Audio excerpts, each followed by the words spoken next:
And now I'm going to mute myself and then let people in.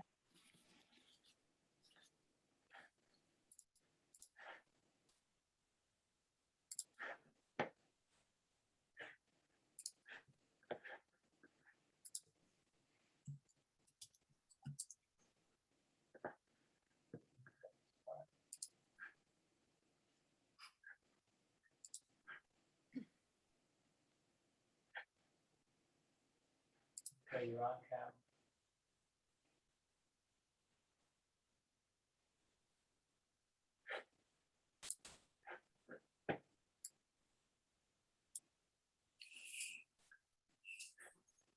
Hello, everyone. I think people are starting to join us now for our APAD talk.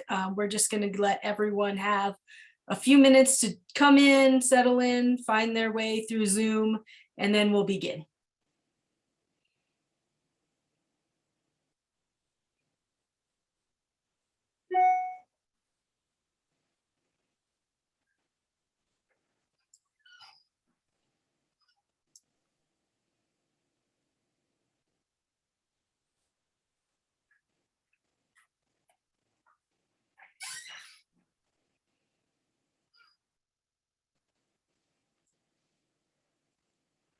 Again, I want to greet everyone who's joining us. We're just taking a few minutes while people kind of file into Zoom here. We have a good number of people logging in, but the numbers keep going up. So we're just going to wait a couple more minutes until we begin, and then we'll start with this APAD talk.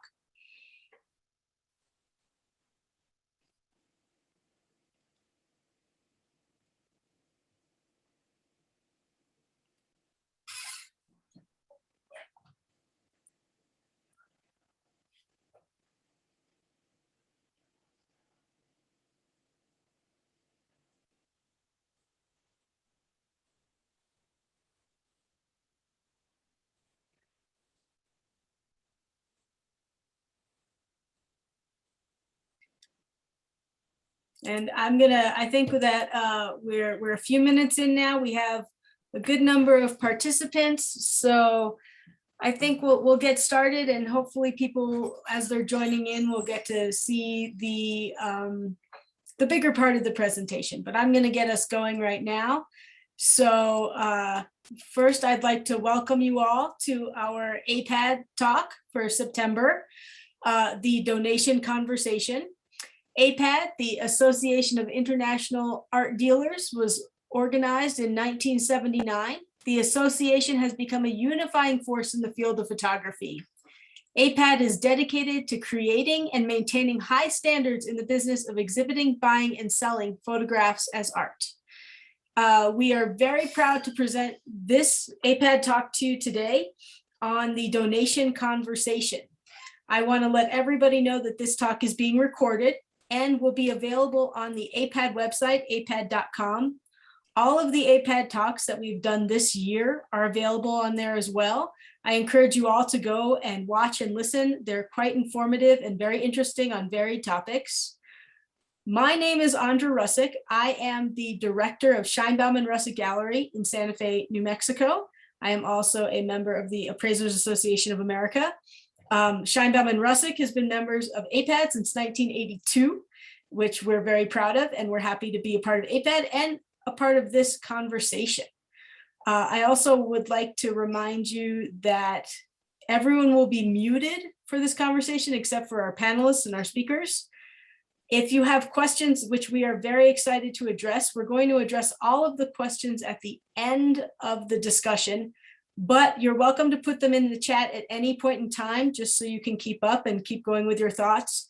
We will get to them at the end and direct them to who would be best to answer them. Today's talk is going to be on basically the ABCs of donating your collection to an institution.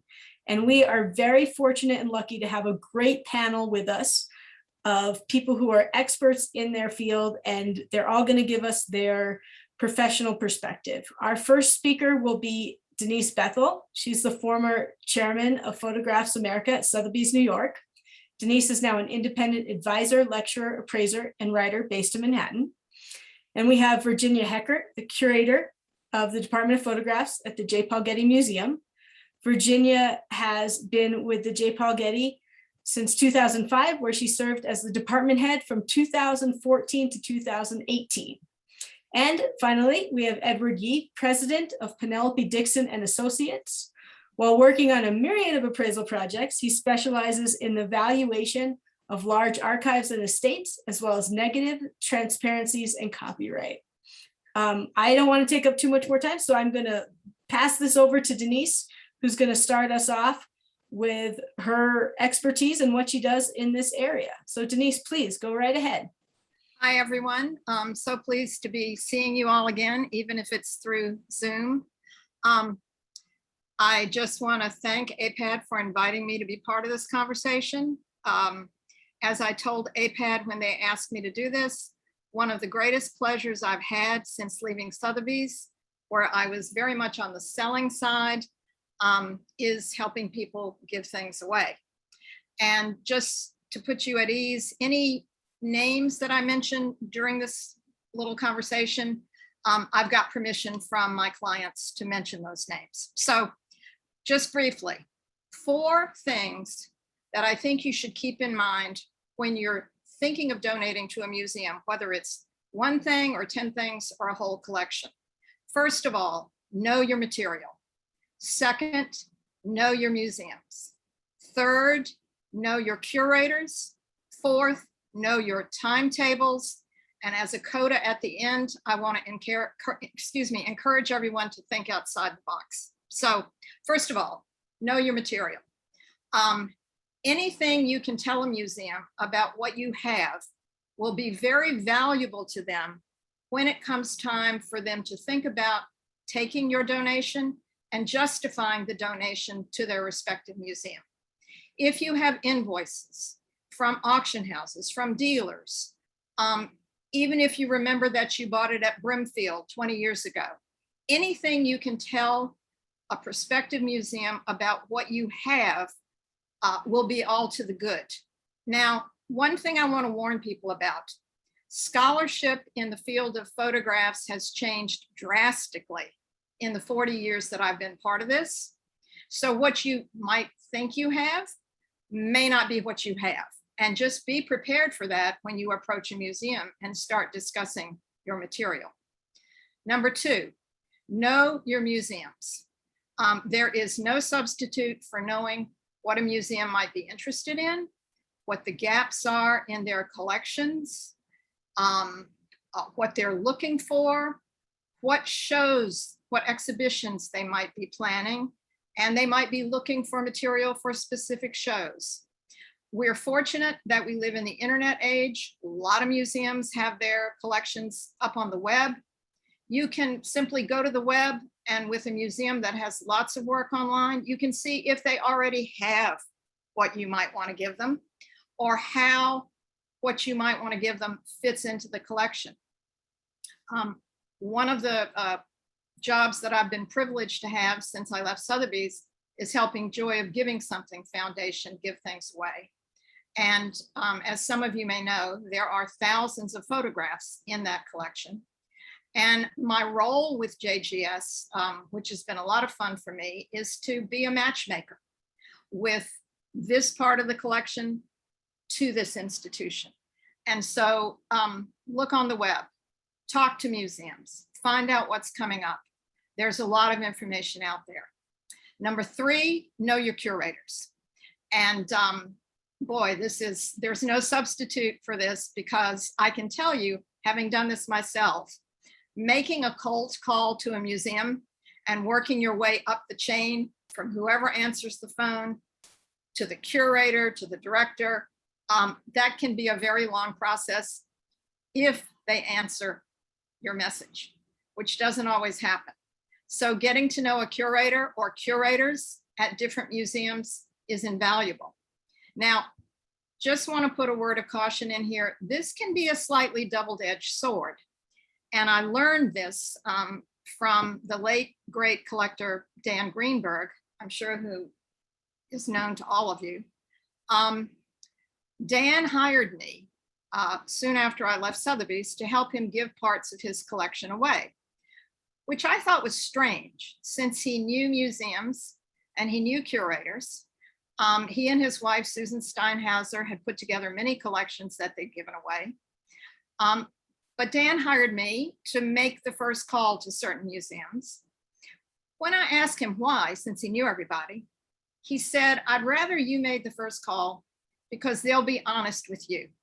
And suddenly a whole world opened up to me, the world of prominent, important collectors who may be on boards of museums, who may be trustees of museums, who are well-known in the photo field. Dan was a modest person who wanted his work to go to where it would do the most good, and he didn't want to throw his weight around when he was talking to a curator whom he knew well, a curator who might hem and haw. And sure enough, when I made these first calls, I was astounded at how frank curators were with me, whether it was, "We're not interested, please tell Dan thank you," ask me more questions about the photographs, had I seen them, what did I think? And then of course, in many cases, it was, "Yes, tell Dan we want it." But I learned a lot, to the point that when I've called museums to donate things that I have, I've pretended, not that I'm an important collector, but I've pretended that I'm someone else and that I'm representing a client who has X, Y, or Z to get the honest opinion of the museum. So that's kind of knowing a museum and knowing curators can be a double-edged sword. Number 4, know your timetables. Now, there are timetables at museums when they can accept things, when things get approved, meetings of committees, and you can't just call up a museum on date X and assume that they're going to be able to get your gift approved by date Y. I know Virginia will address this further. Also, know your timetables in terms of the IRS, and also be aware of how long it takes for an appraiser to do an appraisal. Some appraisals take months, dare I say years, for a big collection. And so definitely have pity on the curators, have pity on the appraisers, and know that you can't pick up the phone on a Friday and have work accepted by the next Friday and the appraisal done by the following Friday. It doesn't work that way. And last but not least, I just want to throw a coda in here about thinking outside the box. We're all familiar with the big names. We all know the major museums. You know the major museum in your state. You know the major museums in your city. But a few years ago, I was talking to Bill Midland. Some of you know Bill, I'm sure. The founder and longtime publisher, now retired, of Photograph, what I call the Bible of the photographs world.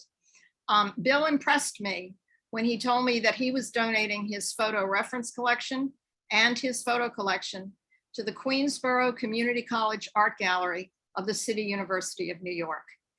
Think of the good a donation like that will be.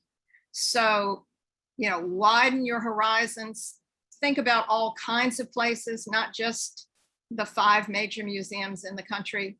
I'm sure you have things they would want, but where will the work do the most good? So that's all I have to say. Thank you. Denise, thank you so much. Thank you, appreciate it. Now we're going to move on to Virginia and get the curator perspective in this donation conversation. Virginia? One sec. Okay. All right. Thank you to APAD and Andra for this invitation to join such respected colleagues. It's really a pleasure to be here. I like visuals, so I'm going to share them with you and address a few questions with some overlap with what Denise said. I first want to address the question as to whether museums welcome donations, and the answer is yes, absolutely. Donations are a really important way to build the collection. Even a collection like the Getty Museums, which is, believed to be one of the richest museums in the world. We like to say that the Getty can do anything it wants, but it can't do everything. We have an acquisition budget, but we also have a long list of acquisition priorities, and that changes all the time depending on, as Denise was mentioning, exhibition projects, whether we've filled in gaps pretty well, or whether we're looking in new directions as we are now. We're looking to diversify the collection in terms of the makers, the subjects, the narratives. It's important to know, however, that donations are not free. On average, it costs about $1,000 to process each donated work. Let's see, and that goes from staff time, transportation costs, housing materials, and storage space. And that last item, storage space, is really important for us because we are increasingly, or we're decreasing the amount of space as we build the collection. There's less and less. So we have to be very discriminating about what we accept, especially in terms of large scale color work. So what is the process? Denise gave you this wise advice of knowing your materials, knowing your museum, and here you have the opportunity to get to know your museum, the J. Paul Getty Museum, by clicking on getty.edu, museum, collection. Then, as Denise said, type in a search word, let's say Edward Weston, and you'll see that the Getty already has 698 photographs. It might even have the photograph that you're interested in acquiring. Going back, if you click on this photographs or landing page, you will be able to get to know your curators. There's a biographical sketch for each of us. And then there's also information about our interests in terms of blog posts, et cetera, et cetera. Know your timetable is what I think you're all most interested in. And that's where I hope I can be of assistance. The process begins when a prospective donor contacts the museum about a potential gift. And that may be contacting an individual curator or just typing photographs at getty.edu. In the latter case, the email, the phone call will go to the curator in our department who oversees donations, Karen Hellman. There are 7 curators in our department. As Denise said, it helps to have as much information as possible about the work, even in this initial stage, a visual, basic information. We prefer that the donor is a collector rather than an artist or a gallery. This avoids having the main reason for the donation being to build an artist's resume. And it also underscores that there is already existing support for the artists. The curator confers with the senior curator, Jim Gantz, to discuss whether the work is appropriate for the collection.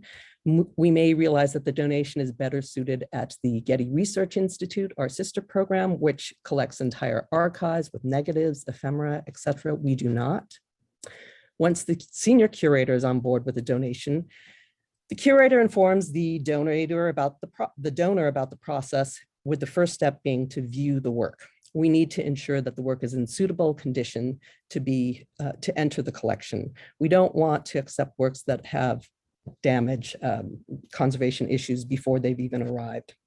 And the process is slowed down if the work is not in our immediate vicinity or in a location to which a curator may be planning to travel for various research purposes. Once the work has been viewed, the curator who champions the acquisition prepares a summary sheet, and you see an example here. Just the basic information, a basic 1-paragraph summary of why the work is important and important for our collection, and a visual. And you'll notice that there's also a value that has to be assigned.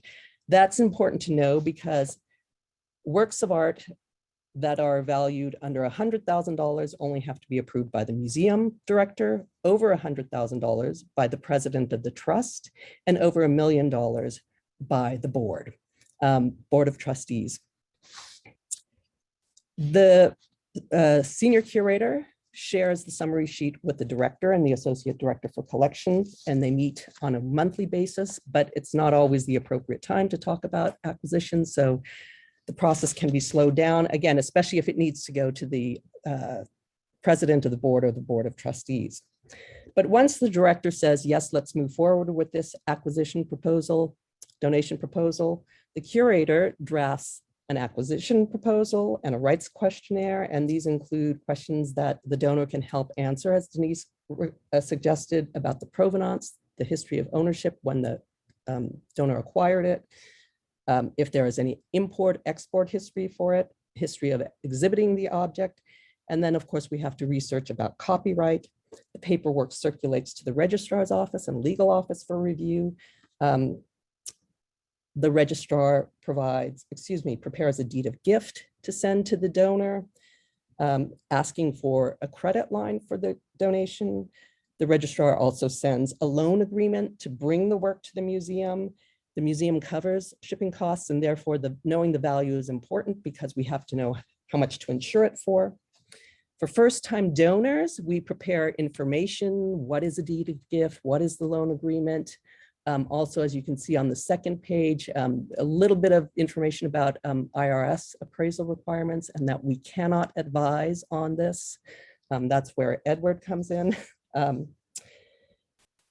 So once the work is on site, the conservator has to prepare a condition report. Then all of this paperwork circulates.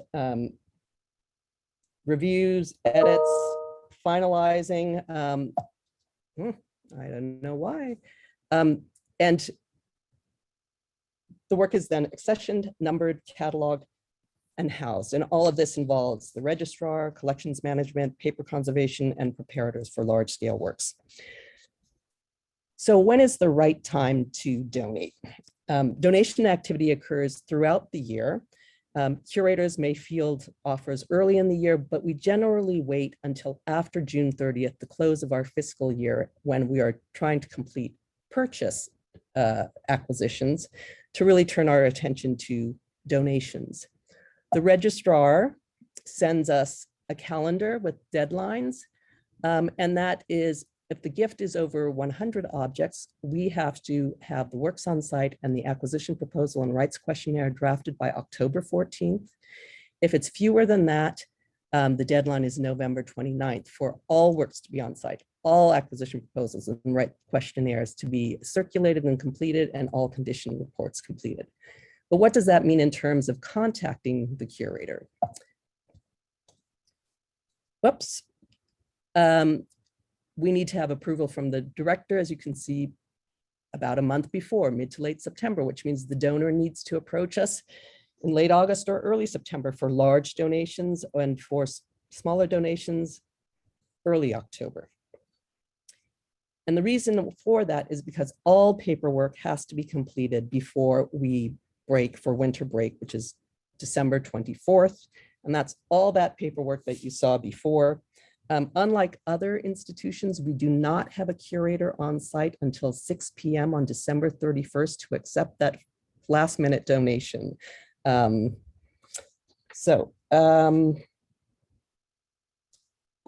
all that in mind, that lengthy process, which takes at least 2.5 months, if not longer, you wonder, why would somebody donate to the museum? Some people are totally frustrated by the process. Other people return to us again and again, and they are rewarded when the works go on view in exhibitions, when they're published, when they become part of important research. And I want to take you to 2 exhibitions that are currently on view, which offer that opportunity in different instances. Mario Giacomelli, Figure Ground, and The Expanded Landscape, both on view until October 10th. In one case, and I'm going to mention Dan Greenberg and Susan Steinhauser again, who are based in Los Angeles. Sadly, Dan passed away in February, but over the space of 5 years, donated about 110 photographs by Mario Giacomelli. And they helped to inspire an exhibition of 93 photographs that are currently on view that cover Giacomelli's early work, mid-career, and late work. We have a companion exhibition, which is a very different form of being inspired by works that are donated to the collection. And that is called The Expanded Landscape, large-scale landscapes that have something in common with Giacomelli's approach to the landscape. But these are usually one-off donations, as you can see. Of the 20 works that are on view, 14 were donated.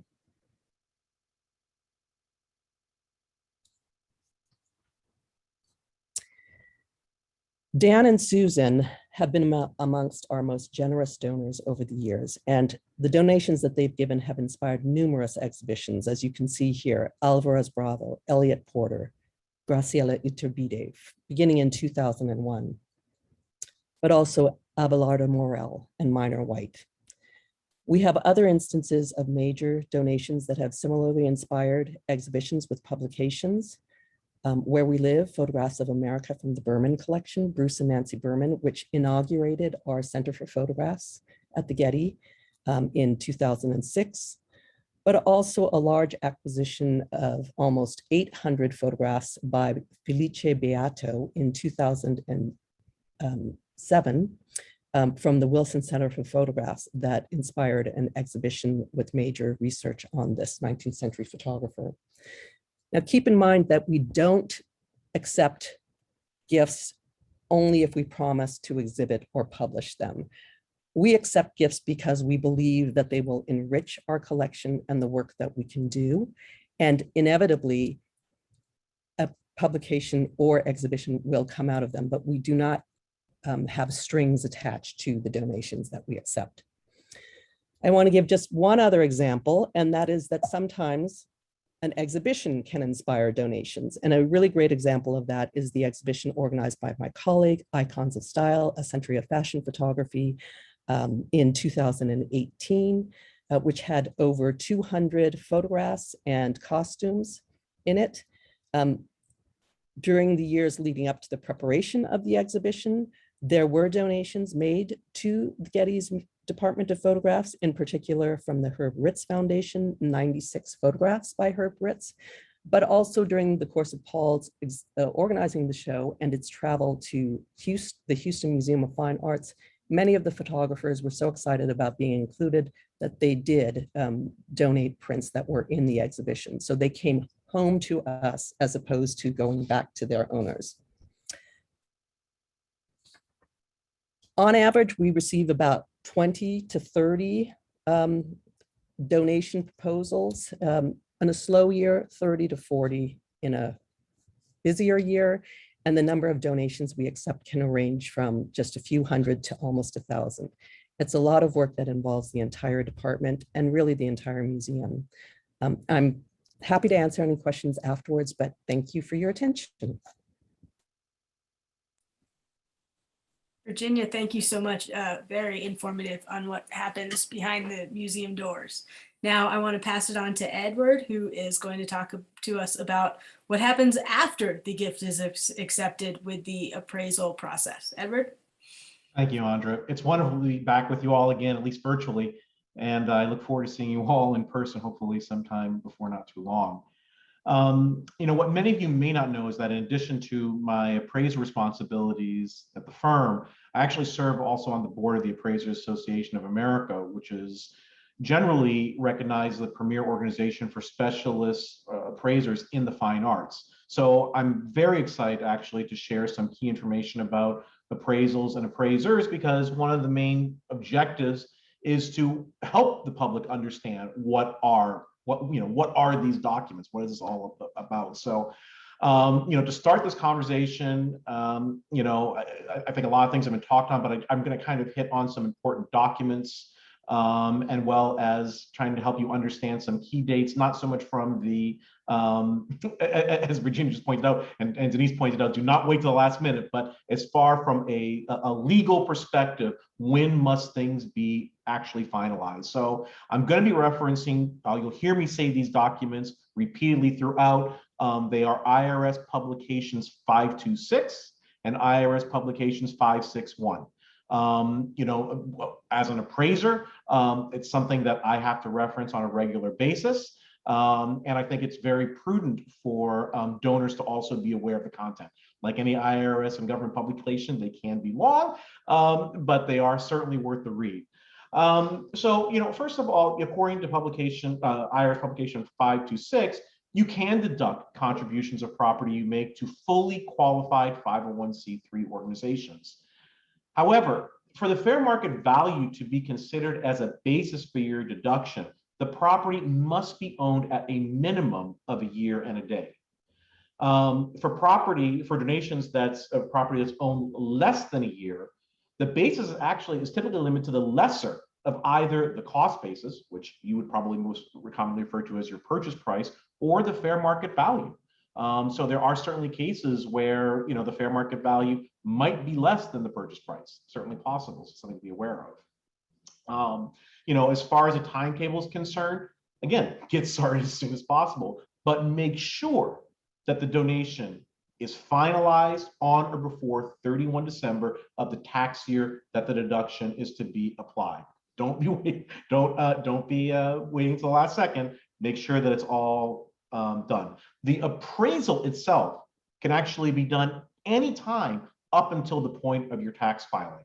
So as an example, we are actually a little bit under crunch time now because we have people that contacted us in June that are on October extensions. So the important thing is to just make sure that your deed is done for it to actually count.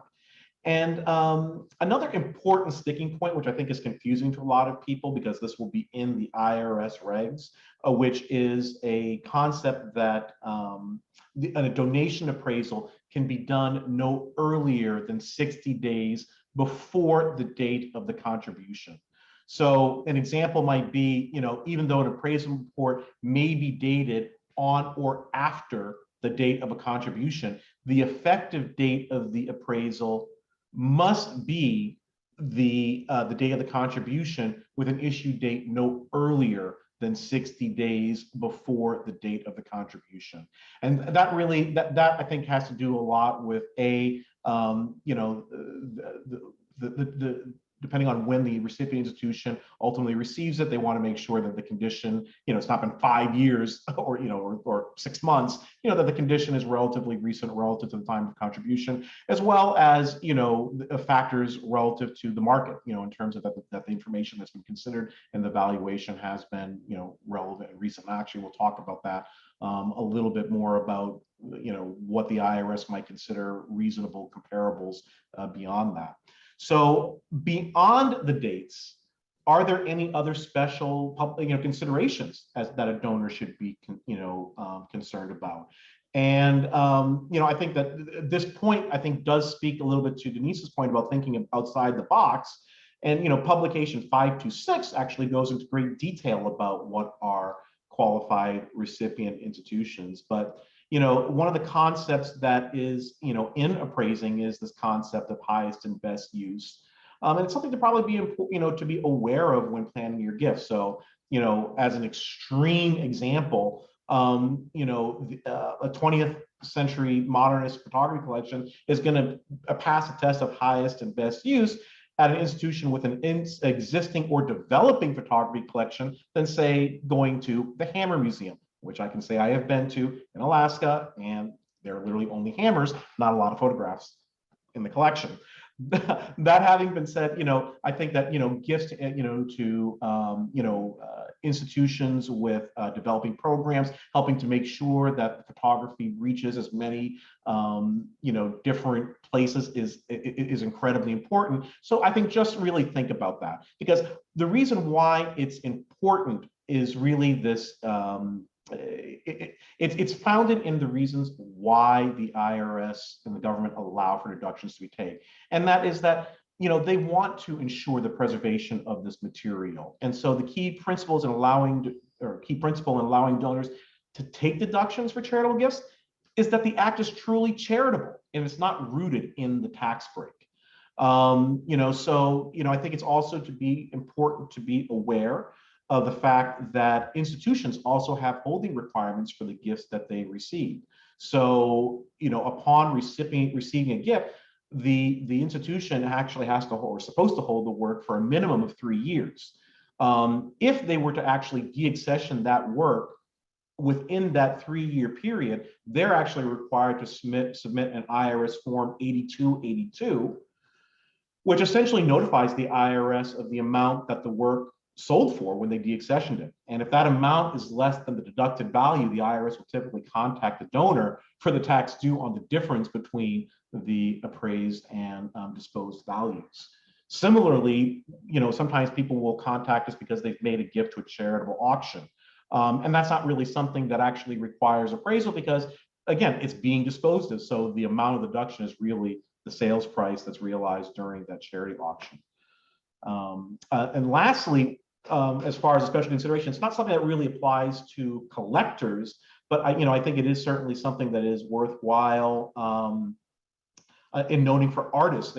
Artists cannot donate their own work at fair market value.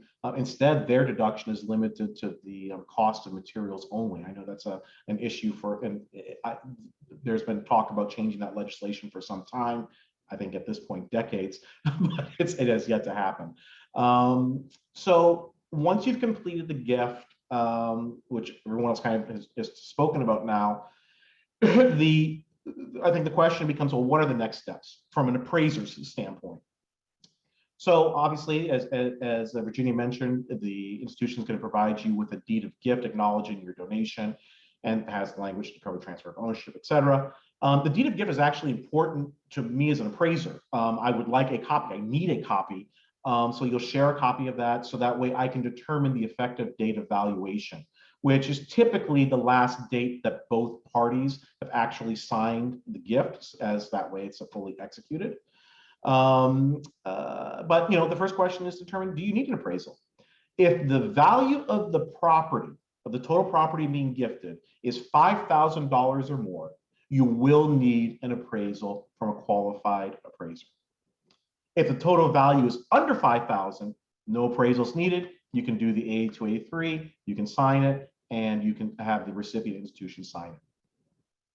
Should you need the appraisal? And I want to just clarify one little point here, is that it's $5,000 for all of the similar type properties. So, as we're at APAT, I'm talking about photographs. But for example, if you also made contributions of paintings, you would need an appraisal for paintings if the total value was over that $5,000 threshold. But should you need an appraisal, and the appraiser has never seen the work, a physical inspection of the work is probably best. Ideally, that's occurred before the collection is gifted. Otherwise, there may be travel involved in the recipient institution. That having been said, while it's not, a physical inspection is not required by the IRS, they do like to have some indication of condition. So an alternative option would be the condition report from a conservator or the intake condition report from the recipient institution. During the pandemic, obviously, this has occurred more frequently, but it ultimately depends on the type of material being appraised. In the end, since each circumstance is different, the inspection process is definitely something that you should discuss with your appraiser before engaging with them.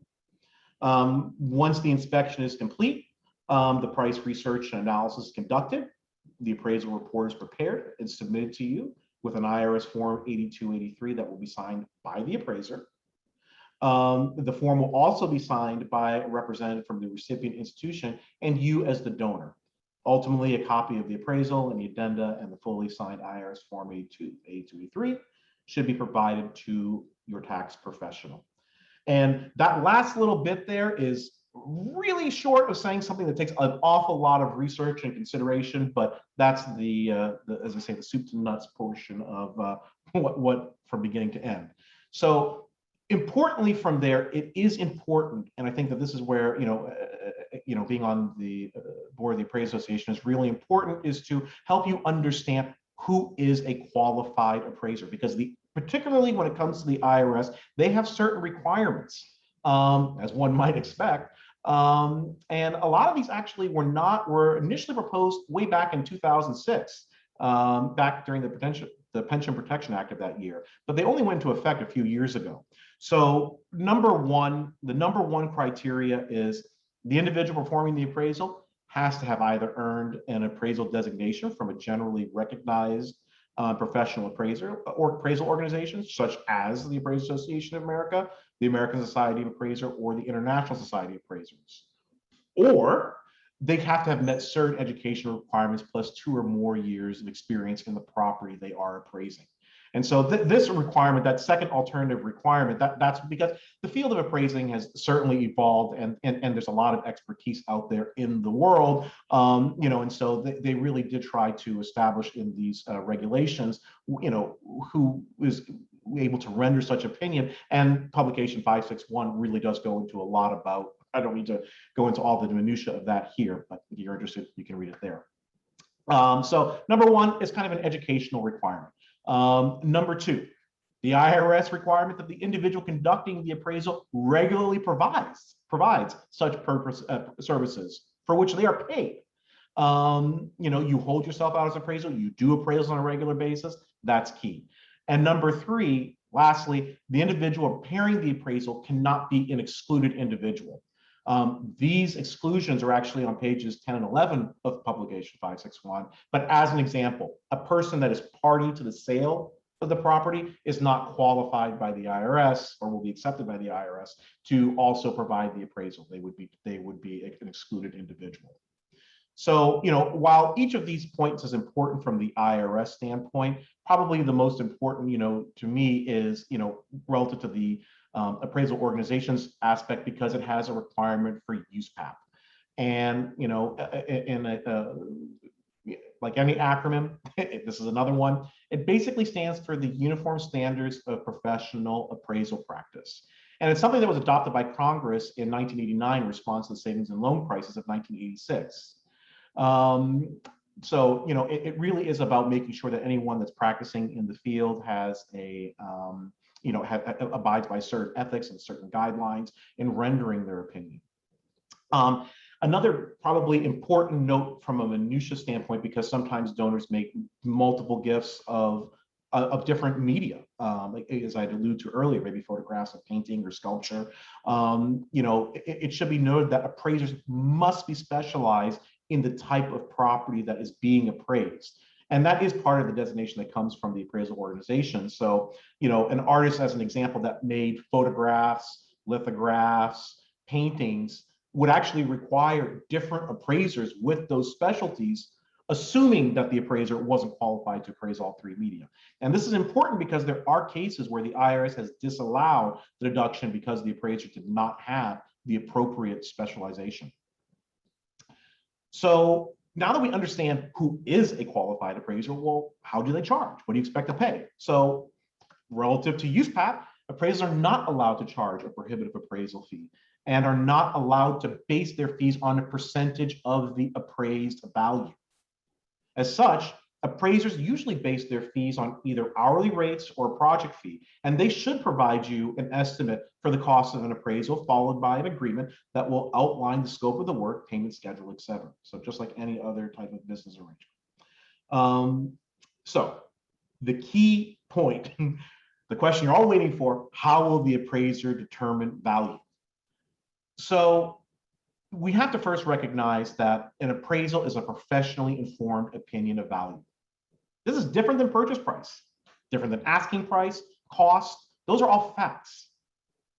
As such, there are different definitions of value that are used to render that opinion. And that depends on the purpose. So for example, retail replacement value, which is typically based on retail values, is used for insurance purposes and typically higher than the IRS required definition of value, which is fair market value.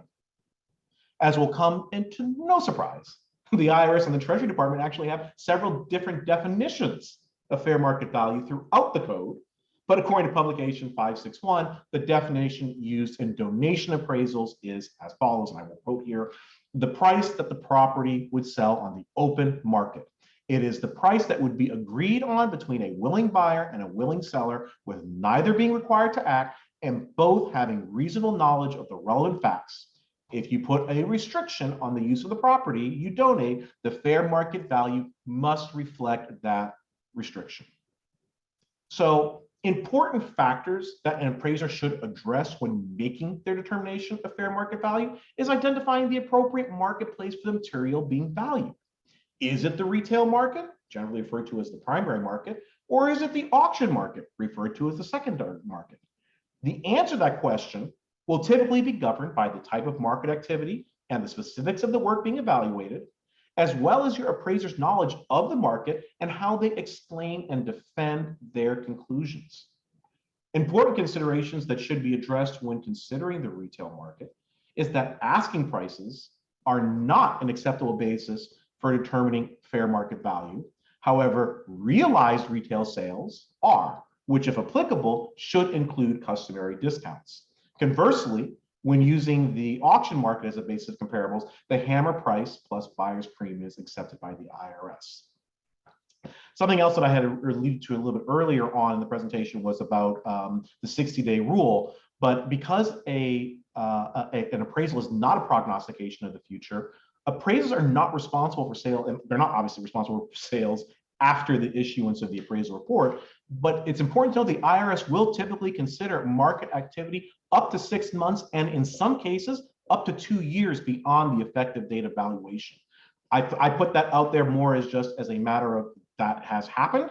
But again, it's just something to be aware of. So in the example of Henri Cartier-Bresson print with an asking price of say $25,000, a realized retail sales of $20,000 and an auction sale of 10, an acceptable range of fair market value would be between $20,000 and $10,000, with the ultimate determination of value based on the justification and support made in the appraisal report, with the relevant factors of the piece being appraised put into context. I know that I'm running out of time and I have a lot more to say, but I'm going to say one other really important point, which is involves discounting and the IRS rules relative to gifts of multiple works and multiple works to different institutions. So, if a collector makes 10 separate gifts to 10 different institutions in the same tax year, with each gift consisting of 20 works by the same artist, the IRS considers the value of the 200 works as a whole and not 10 gifts of 20. So in addition to determining the value, the fair market value of the individual pieces, the appraiser will need to address the issue of any potential discounting that would be applicable to the aggregate value of the 200 prints and not just each individual group of 20. And obviously that ultimately the question the IRS wants addressed is, what is the value of the collection if it was put on the market in a short period of time? So therefore, what is the value of the collection of 200 works by 10 artists is going to be subject to less of a discount, and maybe not receive any discount, versus say a discount of 200 works by one photographer. I could go on. I will pause it because I know that's a lot of detail that was said really fast, and I apologize for that, only because it was a lot of information. And I will pass it back to Andra for questions. Thank you. That was so much good information to have. And I just want to let everyone know that after we're done with our questions, there's going to be a slide up with everyone's contact information. So if you do have more detailed questions for anyone, you'll be able to reach out to them. But first, we're going to turn to the Q&A questions. And I think that I'm going to start with one that came in a little while ago. And it is, I'm going to read it out for you. It says, spouse of deceased photographer who owns both the physical works and copyright interests in making a donation of multiple works to a museum. My understanding is that the spouse must contribute both the works and the related copyright interests in order to obtain a charitable income tax deduction. Have you run across this question? And I think Virginia, is this something that you could talk about? Okay. Oh, you're muted, Virginia. I'm afraid I was a tad bit distracted in reading another question, and so I didn't really get. Could you repeat that quickly? Okay. This is from the spouse of a deceased photographer who owns both the physical works and the copyright interests, is making a donation of multiple works to a museum. The understanding is that the spouse must contribute both the works and the related copyright interests in order to obtain a charitable income tax deduction. No, that's not true.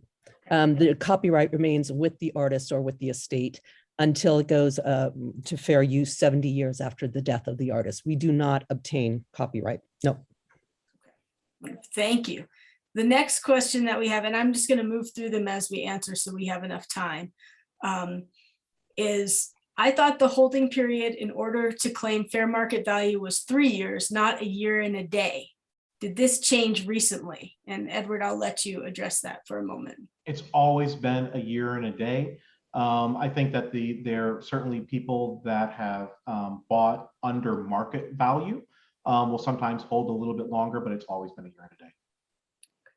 And then another question that relates to you, Edward, is is it true that full appraisal documents are not required for donations? I'm sorry, the Q&A is bumping around for a second. Is not required for donations under $20,000 and may simply be described on IRS Form 8283. No, what he's referring to, or what the person is referring to from the 20,000 has to do with comparables in terms of what are listed in the appraisal document. But if the value of the property, the similar property is over $5,000 aggregate, an appraisal is required. And then the next question is, and I'll let Denise answer this as well, is there a minimum number of photographs included in one donation? If you want to donate photographs to people, must you have photo releases? Okay, so that's a two-part question. I don't think there is a minimum. I mean, different museums might have different policies, but I've never encountered any minimum. You might have one perfect thing that might be tiny, that fills a gap or would add to an upcoming exhibition. So I don't think there's a minimum, and I don't think there's a maximum. It's everything. The second part of the question was photo releases. Tell me again what the second part of the question was. Releases in terms of what? I'm gonna say that maybe the question is photo releases. Maybe that has to do with copyright. Well, I can address that. In our rights questionnaire, we do have to say whether we know that the artist did get a photo release from anybody in the photograph. We ask that question, and very often if a collector has purchased a work, let's say by Cartier-Bresson, he or she may have no idea, but we have to ask the question, do we know whether the photographer acquired a release? Now, in the previous instance where it's, let's just say the photographer himself or the spouse or the estate, there's more likelihood that that entity would know. But even if the answer is no, we can choose to accept the work. There are some instances where we know that it means we would never be able to publish it. And so we might say no, but it is not absolutely required for a copy of the personal release to come with the photograph. And the other thing I'd like to add is that with any work of art, manuscript document, I remember when I was at Sotheby's, when the book department was selling letters by, let's say, a famous author, you would buy the physical letter. You would not be buying the right to reproduce it. And so what Virginia is saying is that there are photographers who might be a little more difficult than others about their work being reproduced in museum catalogs, exhibition catalogs, whatever. And the physical object that you buy and donate to a museum has nothing to do with the right to reproduce it. That's a totally separate issue. Wonderful, thank you. I'm gonna keep going through the questions here. Can panelists, perhaps Edward, talk about estate donations, i.e. bequests? So, appraisers have to be always very careful because they get exposed to a lot, and appraisers always want to help. But I would say to you, in terms of making bequests and all of that, you really do need a different area of expertise. Appraisers will generally, they need to really stay in the area of their expertise, which is the value question. What is the value of that? In terms of the specifics, I would say it is best to, when it comes to estates and all that, is to deal with either tax professionals or estate lawyers. Unless there's a specific value question in there, which I'm happy to answer. But the next question is, I'm sorry, I'm bouncing between the Q&A and the chat, so I'm trying to get everyone here. What is the advice on how to find an appropriate appraiser? Is there a listing somewhere of qualified appraisers, either in general, by geography, or by media? So my answer to that question would be to go to the Appraisers Association of America, particularly, if it's for fine arts. You can call that, just type in Appraisers Association of America into a Google, and you will get to their website. There's a telephone number that you can reach out. There's a search on the website for your area and by specialty. And Denise, you had something to add? Yeah, I would say that talk to people. There, one of the qualifications that Ed mentioned, or lack of, there are people out there who are doing some pretty darn good appraisals who are not members of appraiser associations. So for instance, I was recently approached about doing an appraisal for thermoplastic daguerreotype cases. And there is an expert in that field who has written books. He's not a member of an appraisers association, but he's, in my opinion, he's the person to appraise the collection. The other thing that I want to say is, when I have been asked to give advice on appraisals that I'm not taking on, or that I don't, have time or qualifications to take on, I've always said, I've always given, 4 or 5 names and said, you're going to be lucky to figure out who has time to do this for you right now, because it's not an overnight process. And so I've had people say, I contacted 3 of them and they're all busy, and so I'll give them more. I mean, it's just, believe me, appraisals take a long time. And you just you can't wait till the last minute. And I will also add that the APAD membership, the galleries that are members of APAD, can be very helpful in this process for everyone. So if you have a gallery near you, if you work with a gallery, go on the APAD website, look up the membership, you can call them, they can help you through the process of what museums to contact, appraisers to find. They will all be very helpful. I'm going to move on to the next question here, which is, what do you do if you don't have documentation, i.e. invoice when you purchase the photograph? I think it's helpful if you do, but it's not, I don't think it's a make or break requirement. Virginia might be. Well, we have to do our due diligence. We have to ask. And if the collector can only vaguely remember, we kind of describe that. Or if the documentation is so old, say from 20 years, and they moved 3 times, and we just describe that, indicate that the documentation is no longer available, and to the best of the collector's knowledge, the piece was acquired in such a year from such a place. But as Denise says, it does not necessarily disqualify the possibility of our accepting that as a donation. Okay. So we're kind of going, we might go a few minutes over here. I'm going to try to get to everyone's question. We have quite a few of them, so I'm going to keep going here. What is the retail discount % that should be factored into fair market value? I don't think that I want to stay to be pigeonholed into a potential a standard here, but the reality is, listen, the IRS knows that if you go in and you buy multiple works, you're going to get some kind of discount. It's more important, rather than focusing on the discount relative to retail, I think it's more important to consider what are the realized prices. That's what the IRS is most concerned about. And so, if that's 20%, if that's 10%, if it's 0%, it depends on the specific piece. I don't think that there is, necessarily a right or wrong answer. So I don't want to give a general here, but there's going to probably be some kind of discount in most cases. Okay. And then we have, can you touch on topics relating to the best practice ethics with respect to promised gifts? And I think that might be a longer question to answer.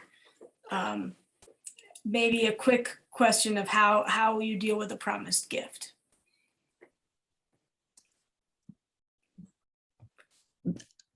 I'm not sure I understand the ethics of a promised gift, but I can say there have been some instances where we do accept promised gifts. They occur less frequently, and there are two options: that the object remain with the collector or that it already come to the museum. But I think, and Edward, you can address this, sometimes collectors are a little bit hesitant to do that because in signing the deed of gift, that sort of sets the value. And if the gift is not given for many years, I believe that the increase in value that might occur cannot be taken into consideration then for the appraisal when it's actually given.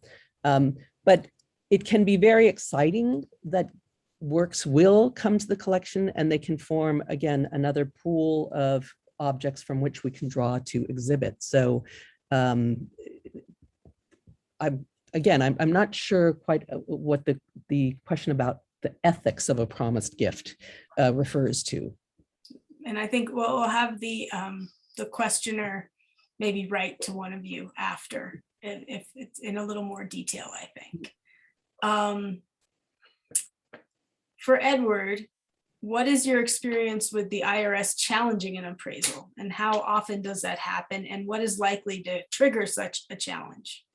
Well, knock on wood, very little experience. I can think in my time, in my 25 years with Penelope, I can think of two instances, one an estate and one a donation. I cannot say to you what would ultimately trigger. That's, if I knew that, I'd probably be in a different profession. But what I would say is that in the two cases that I do know of, one was an estate circumstance where the IRS asserted that there was a higher value. And in the end, we were vindicated as being correct, because when there was enough testimony from dealers, frankly, that were able to demonstrate that there was the only reason why the material was selling was really more in support of the artist and not the work. And so therefore the discounts were ultimately justified. In the other case, it was a donation case where the material was acquired outside of the market at a substantially discounted price, and was not reflective of what the value was. The purchase price was in fact so low that the donor decided not to pursue it because it was just not worthwhile litigating, in terms of what the cost and the hassle was. But those are the only two that I've ever had experience with. And can I just throw this in? The great thriller book, which I just got from my bookshelf. I don't know if you all can see this, Death and Disaster by Paul Alexander. It's about the appraisal of the Warhol estate. Mm-hmm. And some of the characters that we all know are in this book. And it really is a riveting read about an appraisal that got challenged in a big way. So just throw that in if you want a good spy thriller that's actually an art book, Death and Disaster by Paul Alexander. Thank you, Denise. I'll put that on my reading list.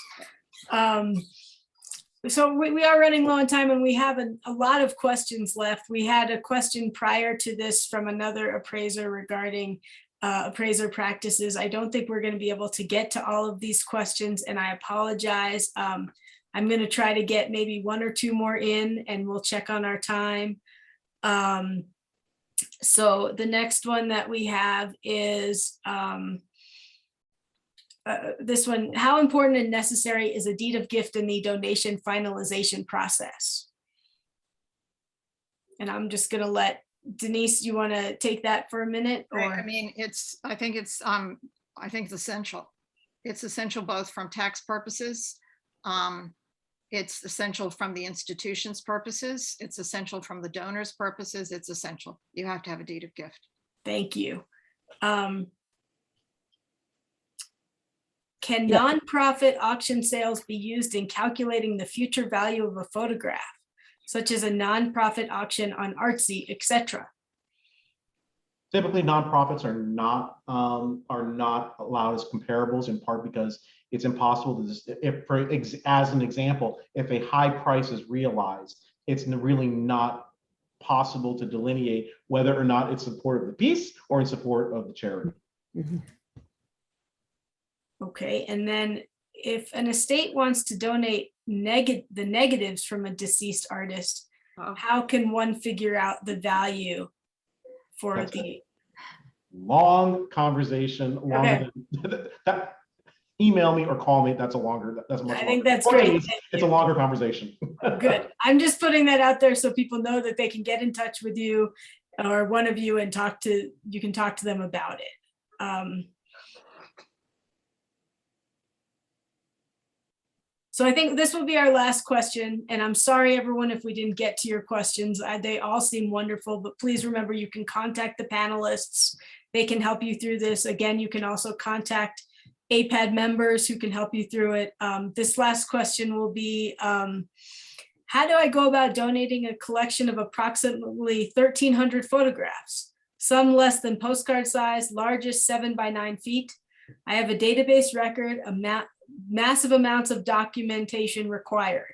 And I'm going to say this kind of addresses all three of you and what you do. And so I'm going to let you each just take a moment to talk about it. Denise, why don't you go ahead? That's a large donation. And I think from my point of view, the primary consideration would be, where will your donation where will it be the most useful to the projected audience, to the institution's mission and goals?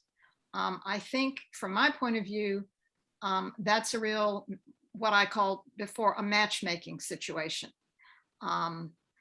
Get to know museums, get to know curators, get to know your material.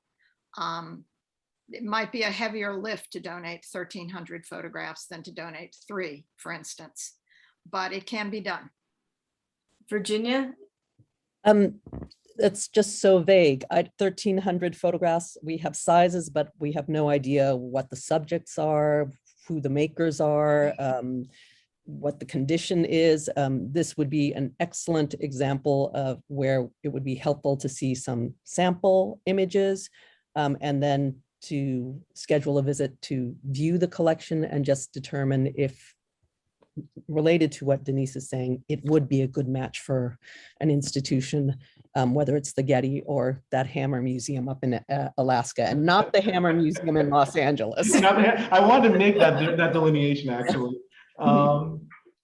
And actually, following up on what you're saying, I think from an appraisal standpoint, the reality is you would need to know, really those kinds of details in terms of how you would approach it from a methodological standpoint. There are certain guidelines within USPAP that allow for the appraisal of large collections, but again, it's going to really vary depending on what the makeup is and where you're going to be focusing your energies. And I have to say, I want to say thank you, first of all, to all three of you for joining us. This has been quite incredible to have you all together talking about your roles in this process and donating 1,300 photographs. I think these are the types of people you want to start talking to and having conversations with to get the ball rolling on that kind of donation. So I'm glad we've had you all here. Thank you all for joining us on behalf of APAD. We are so thrilled to be able to do this presentation. And as you'll see now, we have contact information up for all of our speakers.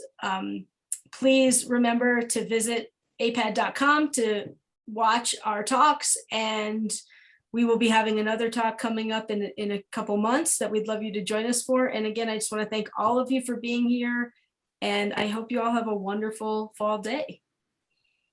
Thank you so much. Thank you.